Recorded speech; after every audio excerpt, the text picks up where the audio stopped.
Bien, pues ya tenemos listos a nuestros invitados. Con ellos vamos a conversar sobre este recorte de proyecciones que hay sobre el crecimiento de nuestra economía y obviamente también lo que deberíamos esperar para el 2016. ¿Quiénes están con nosotros? Los presento de inmediato. Sergio Tricio, gerente general de Rubix. Gracias por estar aquí. Bienvenido. Gracias. Buenas noches. Está con nosotros también Gonzalo Marner, economista, director del Departamento de Gestión y Políticas Públicas de la U de Santiago, ex subsecretario del Ministerio Secretaría General de la Presidencia, autor además de la radiografía crítica al modelo chileno. Gonzalo, gracias por estar aquí. Bienvenido. Buenas noches. Don Alejandro Alarcón, economista de la Universidad de Chile, ex gerente general de la Asociación de Bancos. Alejandro, gracias por estar aquí. Bienvenido.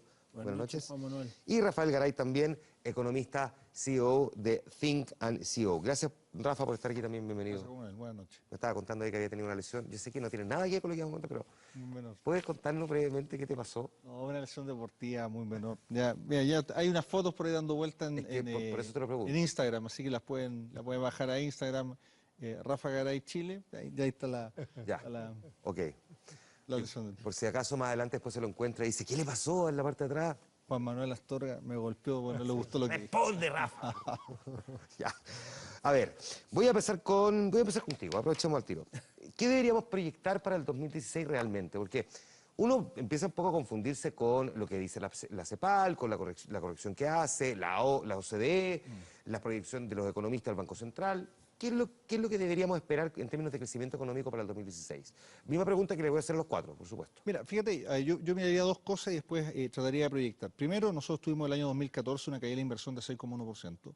Este año 2015 vamos a tener una caída de la inversión, de acuerdo a las proyecciones del mismo Banco Central, en torno al 1,7%, que es más del triple de la caída que habían proyectado inicialmente, que era 0,5%. Y eso es lo que está en el informe original del Banco Central. Eso le está pegando el potencial de crecimiento de la economía y usando el mismo modelo que usé para estimar el crecimiento del año 2015, donde estimé un rango entre 2,2 y 2,7% con sesgo a la baja. En su momento me dijeron que era muy pesimista. Yo dije 2,2 sesgo a la baja, hoy día estamos luchando a ver si llegamos al 2. Por lo tanto, quiere decir que tiene cierto poder predictivo. Yo creo que el próximo año, lamentablemente, la economía chilena va a estar creciendo entre 0,5 y 1,5%. 0,5. Probablemente si uno revisa las estimaciones, las mismas de Alejandro, al día de hoy debe ser una de las estimaciones más pesimistas o de menor rango.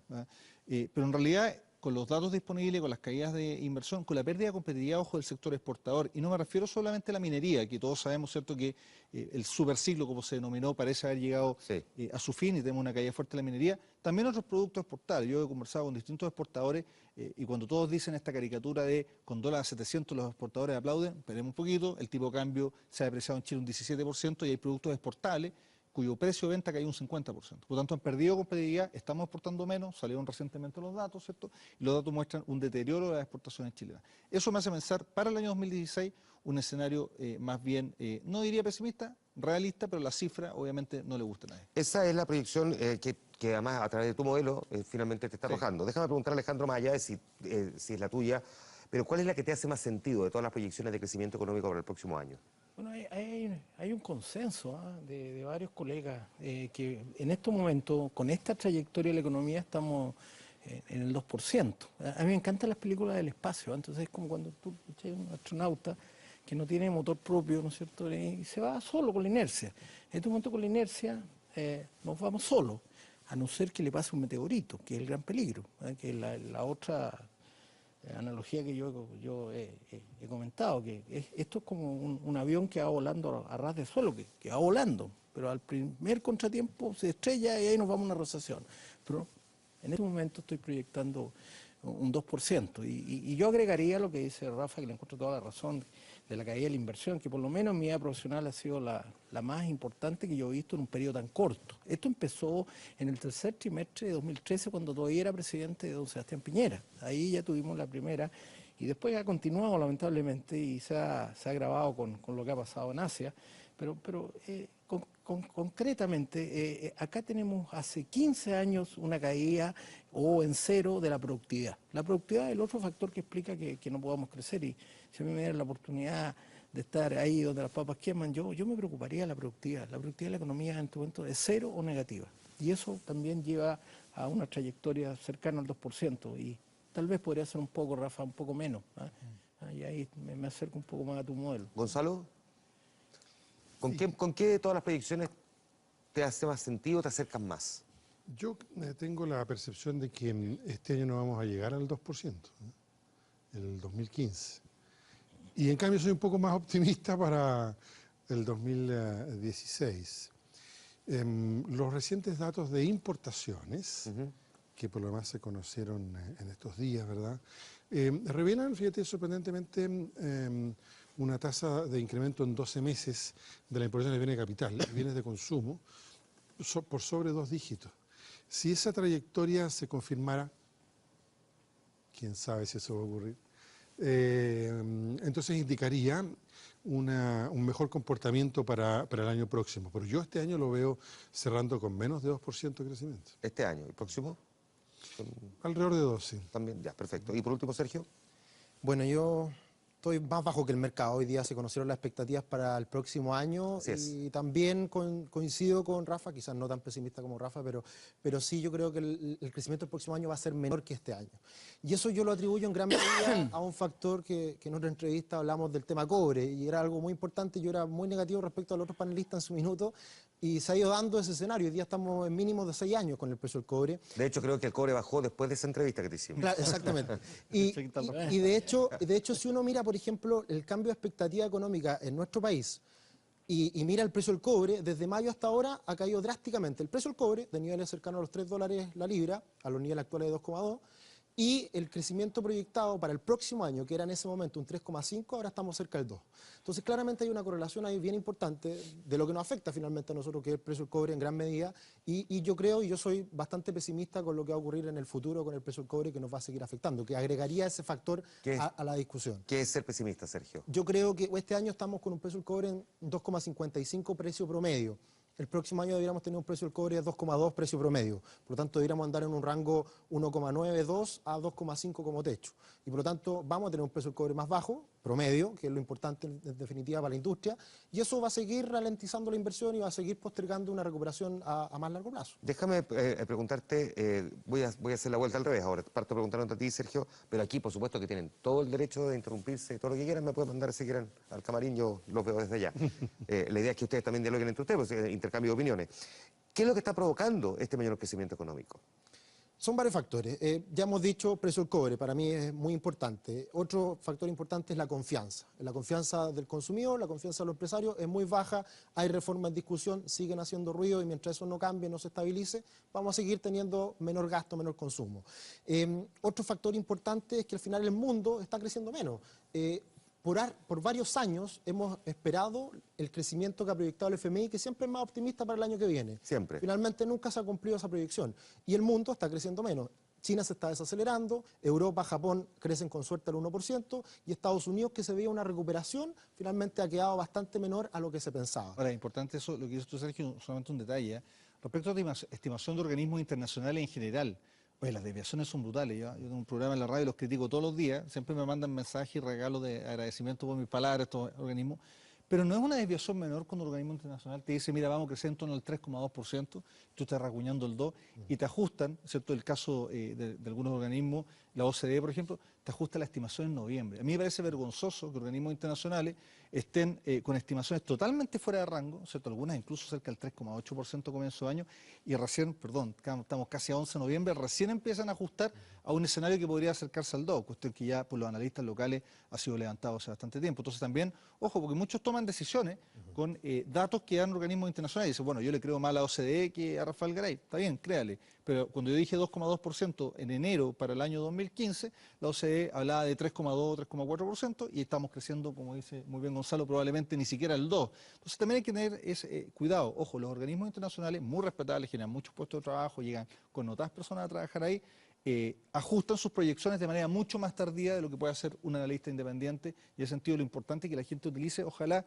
toda la información que tenga disponible para hacerse también un juicio propio respecto a lo que puede pasar. Y retomo contigo, Gonzalo, la pregunta que le formulaba a Sergio también. ¿Qué es lo que está pasando que estamos en esta situación de menor crecimiento económico o de proyecciones ya derechamente bien pesimistas? Como siempre, aquí hay factores de corto plazo y otros de más largo plazo. En largo plazo el tema de la productividad. Nuestra economía está hace ya una década con crecimientos de la productividad, ya sea que se mida de una manera u otra, el asunto no repunta. En el corto plazo, el fin del ciclo de inversión minera tuvo efectos muy, muy significativos en el conjunto de la economía. Piensa que el año 2001 la inversión minera representaba el orden de 1% del producto, el 2008 representaba cerca del 8% del producto. Y esto fue un fin de ciclo muy abrupto que implicó, por lo tanto, estas caídas que mencionaba Rafael en la dinámica de la inversión. La dinámica de la inversión, de luego, afecta el mediano y largo plazo, pero en el caso nuestro llegó a significar, desde el lado de los factores que impulsan el crecimiento por el lado de la demanda, llegó a representar en las mejores épocas del gobierno de Sebastián Piñera la más alta de las proporciones, de orden del 60%, el crecimiento se explicaba por la dinámica de la inversión. Entonces eso explica, ¿no es cierto?, que esto que partió por el 2013, ¿verdad?, se consolidó el 2014 y el 2015, nos hizo pasar de un crecimiento de 5% a uno de 2%. Claro. Y ahora el tema es cómo ir empujando este tema más hacia arriba. Las cosas internacionales no están bien, digamos. El precio del cobre lo refleja bien. China compra el 40% del cobre. China está sin repuntar. No se sabe exactamente cuándo eso va a ocurrir y si es que acaso va a ocurrir.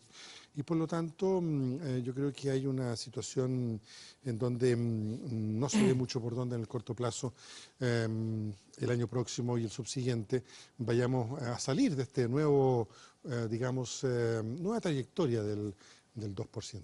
Alejandro. A ver, pero escuchamos tu diagnóstico, doctor. Yo le daría una especial atención a un fenómeno que ha estado en el centro de la discusión para recuperar la economía, que es el tipo de cambio flexible, del cual yo soy partidario. El tipo de cambio flexible tiene una característica muy importante. Cuando las economías enfrentan estas caídas, el tipo de cambio tiende a flotar, ¿ah? Y en el mundo, los llamados países emergentes, como he dicho otras veces, en mi época le decían países pobres, ahora le ponen un nombre bonito, que son países emergentes. Fueron pasando por distintas etapas, te quiero decir, porque sí, pasaron países es verdad, pobres, se del puede tercer calificar, mundo. pero es lo mismo que la sociedad emergente. En vías de desarrollo. Hay unos nombres eufemísticos. Pero en fin, lo que te quiero decir es que en este momento han salido un trillón de dólares de los países emergentes. Entonces tú lo que esperas es que el tipo de cambio flote hacia arriba. Ya a nosotros nos ha pasado también. Y cuando los países tienen tipo de cambio flexible, Claro, como tenemos nosotros, eso ayuda a sustituir consumo interno por consumo externo, que se llaman exportaciones, y eso suaviza el ciclo económico. Pues bien, el Banco Central nos ha informado, yo creo mucho la estadística del Banco Central, tienen 60 doctores en economía, o sea, están calculando precisamente que en el primer informe que se publicó en enero, que viene de diciembre del año pasado, las exportaciones crecían cerca del 5%. Después en marzo nos dijeron que las exportaciones iban a crecer cerca de 3%. Después, en junio, nos dijeron que iban a crecer de cerca del 2%. Y nos acaban de decir que las exportaciones van a ser negativas este año. Entonces vino un alumno de mi escuela, de la Chile, ¿no es cierto? Y me dijo, profesor, falló el famoso teorema de Marshall-Lerner, que dice cuando hay una devaluación del tipo de cambio real, las exportaciones siempre mejoran. No, le dije yo, no falló el teorema de Marshall-Lerner. Lo que está fallando es la elasticidad tipo cambio a exportaciones. Entonces la pregunta que se tiene que hacer Chile y los que están a cargo es por qué las exportaciones están reaccionando tan poco a un tipo de cambio elefantiásico, porque pasamos de 4.80 en pocos meses a más de 700 que marcó hoy día. Esa es una de las evaluaciones más grandes que me ha tocado ver. ¿Tú crees que no se lo están preguntando o hay una explicación frente a esa pregunta? Hay una explicación. A ver. La explicación es que la caída de la inversión cayó sobre el sector exportador. Y yo he conducido encuestas personales preguntándole, por ejemplo, al sector agroindustrial, a los mismos agricultores, ¿por qué no inviertan? ¿Por qué no compran más camionetas? ¿Por qué no compran otro packing? Y me han dicho toda una cosa que hasta da vergüenza decirla, porque tengo miedo. Entonces, ¿miedo a qué? Y no te lo dicen muy bien, pero eso se llama, en teoría económica y en otras ciencias media ocultas, se llama incertidumbre. Entonces, en este país hay incertidumbre y eso ha provocado que el tipo de cambio solo haya tenido el lado malo, que es haya subido la inflación. De hecho, el Banco Central correctamente ha estado ajustando la política monetaria, ha estado ajustando la tasa al alza, porque si no, la inflación va a llevar esta trayectoria fuera del rango meta y ahí se produce un fenómeno que nosotros tiene un nombre medio marítimo, se produce un desanclaje, un desanclaje de la expectativa de inflación. Entonces el Banco Central ha actuado correctamente, pero realmente este país lo que necesita es recuperar la inversión, que son las bases del crecimiento. Robert Solow, premio Nobel de Economía, ya nos dijo que las fuentes fundamentales para que los países crezcan es la inversión y la productividad, de la cual hemos hablado todo este rato. Probablemente en todo están de acuerdo en este último punto, pero ¿están de acuerdo? Te pregunto a ti, Sergio, por ejemplo, en esta idea del tipo de cambio flexible. Sí, totalmente. Ahora también, un poco complementando la idea anterior, también cuando tenemos un tipo de cambio más alto, el sector exportador se puede beneficiar, siempre y cuando el mundo compre. Y si Claro. tenemos un mundo que está demandando menos, finalmente no tiene mucho efecto también Claro, por lo que ese pasa es lado, que ese un tipo de cambio más elevado. Tiene como Entonces Manuel también por ahí Vamos a está el problema, que como decía anteriormente, el mundo está creciendo menos y nos estamos acostumbrando a un escenario que es de bajo crecimiento. En el mundo se han implementado un montón de medidas de estímulo y finalmente el mundo no reacciona y no hay más consumo. Entonces ese también es un factor externo que nos está pegando absolutamente porque nosotros somos un país exportador. Claro, De Rafael. hecho, no hay inflación. O sea, Exacto. se están esforzando el Banco Central Europeo, la Fed americana por generar inflación y no la pueden generar. Respecto a lo que dice Alejandro, totalmente de acuerdo, pero hay un factor ahí que está pegando muy fuerte al sector exportador. Yo hablaba con exportadores de nuez. Yo me decía, mira, el año pasado nosotros vendíamos la nuez a $2 el kilo, por tanto recibíamos 1.000 pesos por nuestro kilo. Hoy día la vendemos a $1. Por tanto, recibimos 700 pesos. A pesar de la fuerte depreciación del tipo de cambio, siguen recibiendo menos pesos por el mismo kilo. Hay un problema de demanda. Fíjate que hay montones de exportaciones de productos alimenticios chinos que se han desviado buscando mercados lejanísimos. Alejandría, Jordania, Rusia, que tampoco está comprando. Entonces, se han cerrado los mercados. Pero volviendo un poco a la pregunta original, tú dices, bueno, ¿qué es lo que pasa? El tema de la productividad central, como dice Gonzalo, un tema de largo plazo, pero era de largo plazo hace 15 años. O sea, ya estamos metidos en el problema, Claro. ¿cómo lo arreglamos? Pero fíjate que yo creo que hay un tema de incertidumbre que toca Alejandro, que para mí es muy relevante explicar brevemente por qué. Algunos dicen es que los empresarios son súper poco arriesgados, porque cuando hay incertidumbre no invierten y cuando hay certidumbre sí. Es que ese no es el punto. El empresario invierte con riesgo. Siempre riesgo en cualquier negocio, todos lo sabemos. Más riesgo exijo más retorno, menos riesgo exijo menos retorno. Eso le pongo un precio a esa inversión. Y ese precio está en función del riesgo. Incertidumbre es distinto. Incertidumbre es un escenario en el cual yo no puedo calcular el precio. No sé cuánto exijo de rentabilidad porque no conozco el escenario. Y hoy día tenemos un escenario, a diferencia de lo que algunos dicen, que es todo externo. Yo creo que hay un componente externo importante de esa aceleración china, lo que está pasando en Europa, un Estados Unidos que tiende a repuntar y que probablemente vamos a ver una alza de tasa a la Fed, pero un entorno externo complejo con un Brasil recesivo que va a estar el año 2016 también en recesión, representando la mitad del PIB de América Latina y la mitad de la población. Es un escenario externo, pero tenemos que hacernos cargo también que otra parte, otra mitad, es el escenario interno. Tenemos reformas que han sido mal llevadas adelante, una reforma tributaria con 50 circulares del Servicio de Impuesto Interno, que hay que enviar un proyecto de ley para arreglarla porque sencillamente era no operable, o sea, no se podía operacionalizar. Yo creo que es un problema grave. La discusión, a nivel local respecto a distintos tipos de reformas. Yo puedo estar a favor de una modificación constitucional, yo creo que hoy día quizás hay bastante acuerdo, pero no me digan que el proceso se va a demorar 4 o 5 años por delante, porque eso genera incertidumbre. Y lo que nosotros tenemos, y los organismos internacionales o algunos bancos de inversión dicen, es que probablemente vamos a tener crecimiento bajo el 3% hasta el año 2019 o 2020, y eso es complicado. ¿Cómo se compatibiliza ese último argumento que me acabas de dar con el otro que también, no pocos economistas han dicho, que también podría haber generado un impacto mucho más profundo, el pretender hacer un cambio a la Constitución, un cambio de la Constitución más bien, porque se cambia la Constitución rápido? O sea, a ti digamos, ¿qué hubiese pasado si en estricto rigor, en lugar de que hubiesen sido 3 o 4 años, que es lo que se plantearon, se han dicho 5, se hubiese dicho en 1? Yo creo que como todo... Estamos hablando de la Constitución. Sí, el cambio constitucional es una cosa central, ¿cierto? Porque al final del día eso arregla juegos, el tipo de gobierno que tú tienes, o sea, es al final la hoja de ruta para el país. Yo creo que si tú la quieres cambiar en 6 meses, estáis loco. O sea, porque en el fondo no te da tiempo para discusión o para socializar la discusión o para que participen actores sociales o para que todos puedan opinar. Pero yo creo que el proceso como está estructurado, de decir, mira, vamos a darnos más o menos un año para discutir primero el mecanismo, entre un montón de mecanismos, con un parlamento que va a estar todavía incluso deslegitimado de cara a la ciudadanía, hay cosas de mirar las encuestas, para después definir un proceso constituyente que nadie al final le pone el cascabel al gato de decir, a ver, pero ¿qué es este proceso? ¿Cómo se articula? ¿En qué consiste? ¿Cuáles son las partes? ¿Y qué del contenido de la Constitución actual en realidad queremos cambiar? Eso, cuando yo lo converso con la gente que es más participativa o activa, tampoco me lo sabe explicar bien. O sea, algunos dicen, mira, es que en realidad quiero tocar el derecho de propiedad. La presidenta dice que el derecho de propiedad no se toca, pero después dice que sí se podría tocar. Ok, mira, en cualquier sociedad que tiene un grado de libertad económica importante, hay cosas que te van a ser tremendamente relevantes. Garantía constitucional del derecho de propiedad, no importa en qué grado lo definas, pero tiene que estar definido. Si tú dices esto, mira, lo vamos a modificar, no dices cómo, estás liquidando la inversión porque nadie va a invertir. rol subsidiario del Estado o tenemos Estado empresario, digamos, con un componente estatizador? O sea, ¿cuál es el modelo que estamos siguiendo? ¿Nos queremos ir hacia Argentina? ¿Nos queremos ir hacia Venezuela?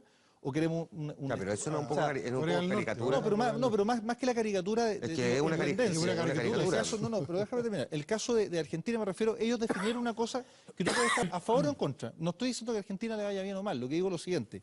Ellos definieron un Estado mucho más relevante desde el punto de vista empresarial.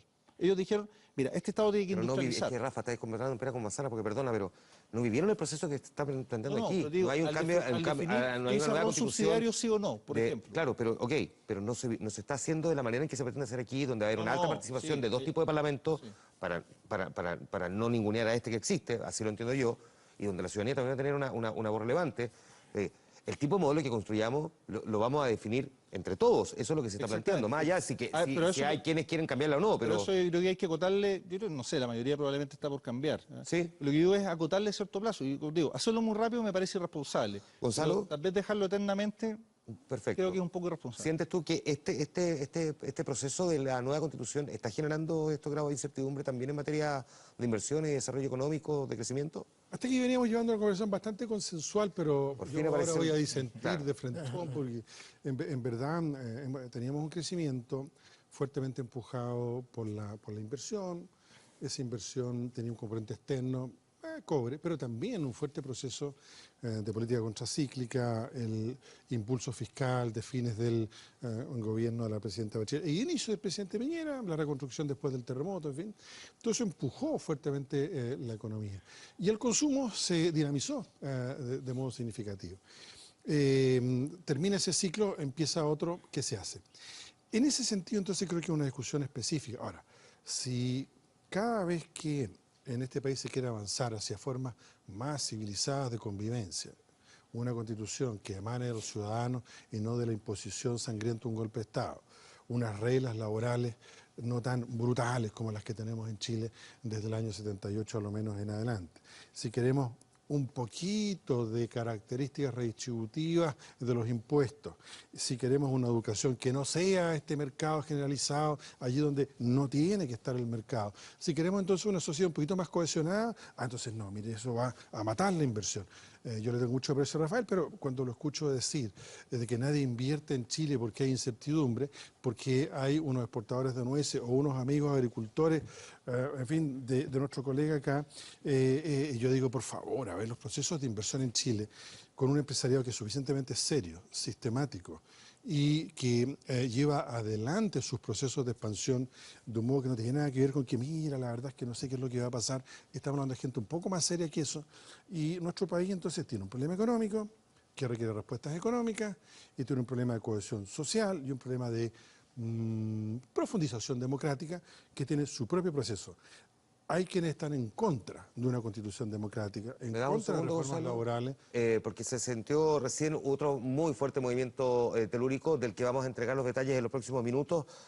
Hasta ahora sabe solamente que se sintió en la zona central muy similar al que se percibió antes de las 11 de la noche.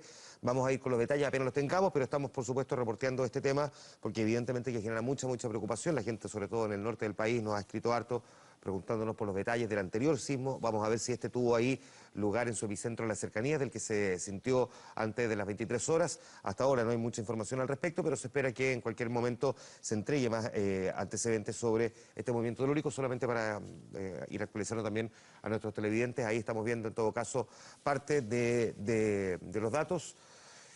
Déjenme acercarme un poquito a la pantalla porque no se me es fácil leer. Ustedes saben que a esta edad ya nos cuesta un poquitito, pero hasta ahora dicen que la magnitud fue de 5,1, se produjo a las 23 horas con 23 minutos, es decir, hace algún tiempo ya, pero hubo otro que se generó antes a las 11 de la noche con 16 minutos, otro a las 10 de la noche con 54 minutos, pero entiendo que el que se percibió recién y por lo tanto vamos a tener los datos en los próximos minutos, lo vamos a ir actualizando en el canal 24 horas, siempre estamos muy pendientes de esto, así que para que se mantengan con nosotros, se va acompañando la conversación, pero apenas aparezcan esos datos, créame, entiendo, la réplica hasta ahora, la información que está entregando Red de Emergencia fue de a las 11 con 46 minutos entre las regiones sexta a la séptima, entre sexto a séptimo en Mercalli, según esa información que está entregando esta red. hasta ahora es toda la información que se está brindando. Ya espero en los próximos minutos poder agregarle algo más. En la zona cercana al epicentro de la región de Coquimbo se percibió entre Santiago y Copiapó, según esos mismos datos. En todo caso, y la anterior, que nosotros habíamos dicho era de 6.7 Richter, se corrigió a 6.9, además, para que estén también ahí atentos frente a eso. Bien, pues, sigue, Gonzalo, te interrumpí en la mitad, completa ahí la idea para que luego aquí Sergio y Alejandro también vayan entregando su punto de vista. No, yo sobre este tema de la incertidumbre y la reforma, nada más quiero decir, era el mismo argumento en el bueno del presidente Elwin. Se hizo una reforma tributaria, se hizo una reforma laboral, se procuró hacer reformas institucionales y la economía creció como nunca.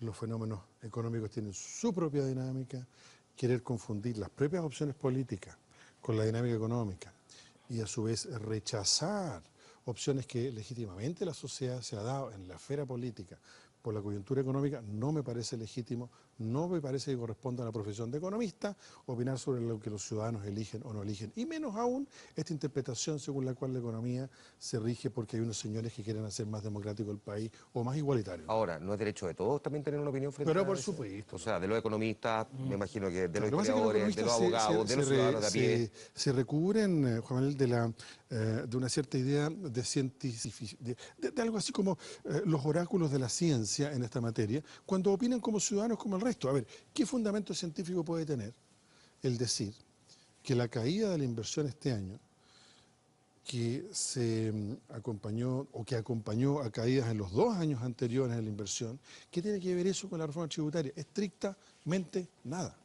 Entre otras cosas porque la reforma tributaria va a tomar plenos efectos en el año 2018. Pero no puede alguien postergar sus decisiones de inversión precisamente hasta no tener claridad sobre cómo va a ser el nuevo sistema tributario. Yo no sé si ustedes conocen.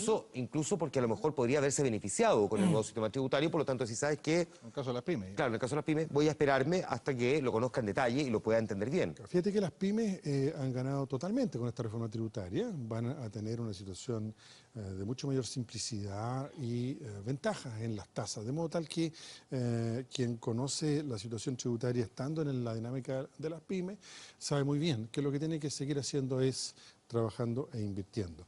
La política macroeconómica no ha funcionado, en mi opinión, adecuadamente. Subir la tasa de interés, aunque haya sido por un 0,25% por parte del Banco Central, no fue una buena decisión. El actual ministro de Hacienda ha disminuido el carácter anticíclico de la política fiscal.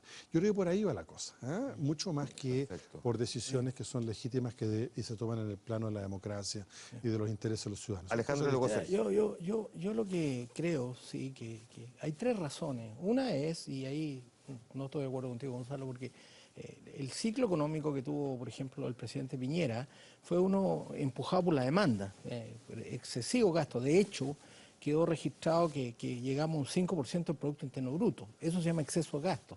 Eso ocurre cuando el gasto es mayor que el producto. Por lo tanto, esa es una de las cuestiones que Chile debe aprender. Y eso trae lo que he llamado el efecto montaña rusa, que después nos vamos para abajo con todo. Ahí hay un tema que hay que resolver. Y en ese sentido, yo creo que siempre hay que cuidar en el ciclo económico la expansión de tanto la política fiscal como la política monetaria. Yo creo que ahí se debería haber ahorrado más. Y después llegamos a la otra razón, y yo creo que es legítimo, estoy totalmente de acuerdo contigo, pero lo que es importante es que se midan los efectos, de la reforma. Yo he tratado de medir, por ejemplo, la reforma laboral, la llamada agenda laboral. Y a mí me dan cosas que no me gustan para la economía chilena. Me dan 2 puntos más de desempleo de inmediato en cuanto se implementa.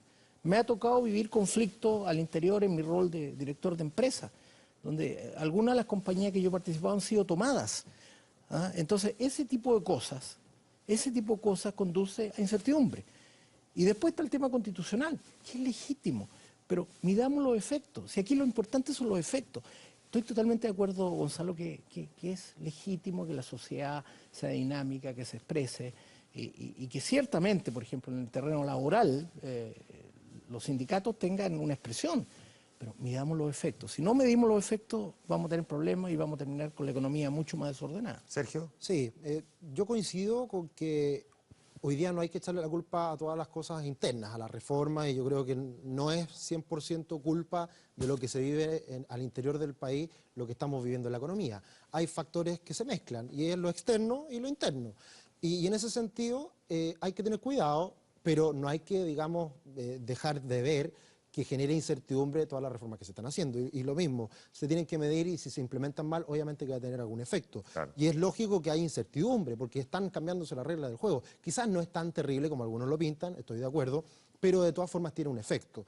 Y en ese sentido, a estos factores que hemos hablado, le sumo el hecho de que este próximo año vamos a tener menos gasto fiscal, eso ya es un hecho, y le sumamos el hecho de que la tasa de interés en Chile ha subido, cosa que está absolutamente en contra de lo que estamos viviendo en el mundo. En el mundo las tasas de interés siguen bajando, no hay inflación, hay un factor completamente diferente a nivel global de la política monetaria. Acá en Chile eso también es un factor que nos va a pegar, y eso quizás es menor hoy en día, pero de todas formas va a tener un efecto, y son una de las razones que se suman a lo que hemos discutido hasta ahora.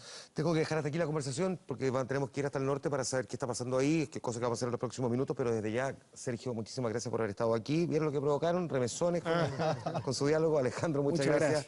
Rafael, muchas gracias. Que cicatrice rápido esa herida de guerra.